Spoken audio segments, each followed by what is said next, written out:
Hi everyone, Ulysses here, tour guide of Warner Bros. Studio Tour, Hollywood. I hope everyone is having a good time and staying safe.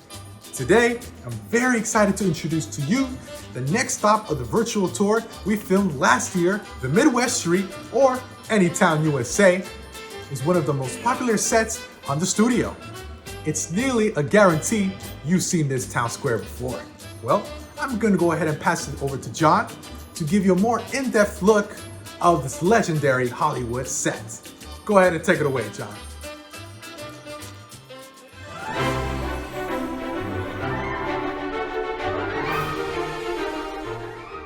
Now this is a bold statement, but where we go next, I guarantee you have all seen it in something. That's a promise. It's one of the most used sets, not only here at WB, but one of the most used sets in all of Hollywood. The official name of it is Midwest Street, but we have a nickname for it. My friends, welcome to Anytown, USA. It was originally built back in the 1930s for a couple of, classic movies that I'm sure you all know, Dr. Socrates and Four Wives. But since then, it has played the town square in close to 400 movies and television shows. So, in order to get a closer look, I think we should probably hop out and take a closer look, right? Let's go.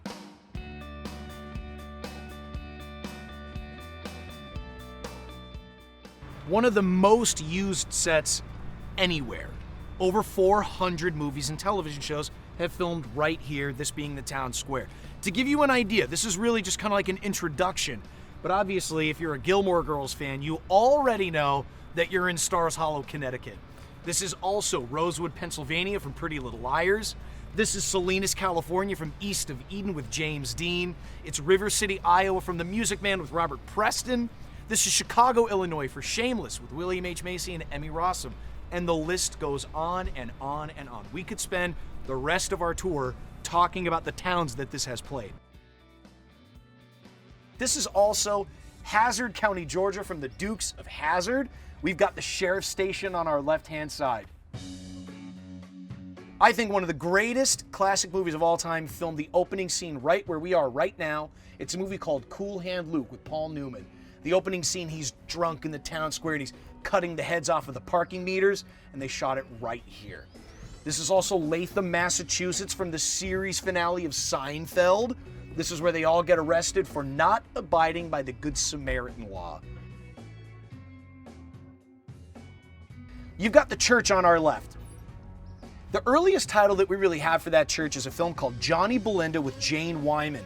But since Johnny Belinda, it's been used in the original Ocean's 11 with the Rat Pack. We're talking Frank Sinatra, Dean Martin, Sammy Davis Jr. It was also used in a great 80s horror film called The Lost Boys.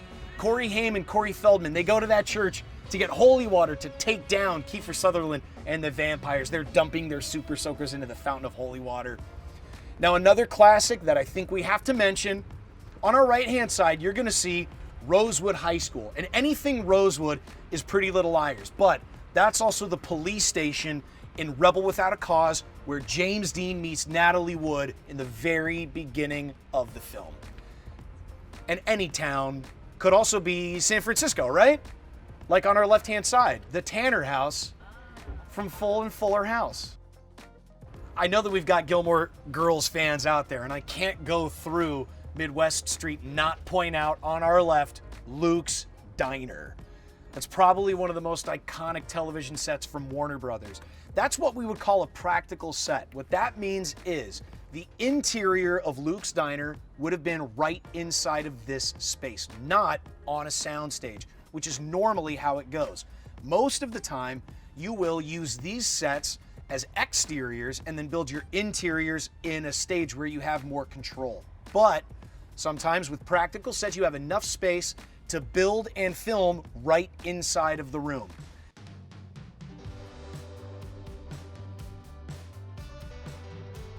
On our left-hand side, that red storefront, that is the alibi room from Shameless. That's Frank Gallagher's favorite watering hole. Speaking also earlier, we mentioned Lost Boys, but another great 80s horror flick is called Gremlins. Joe Dante movie. On our left, This was the home that belonged to Mrs. Deagle, the old lady with all the cats who hates Christmas time.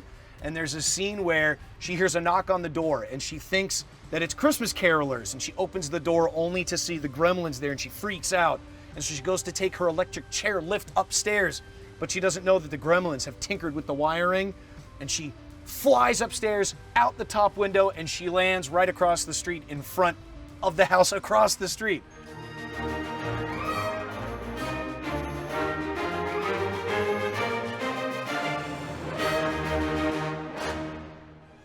Thanks, John.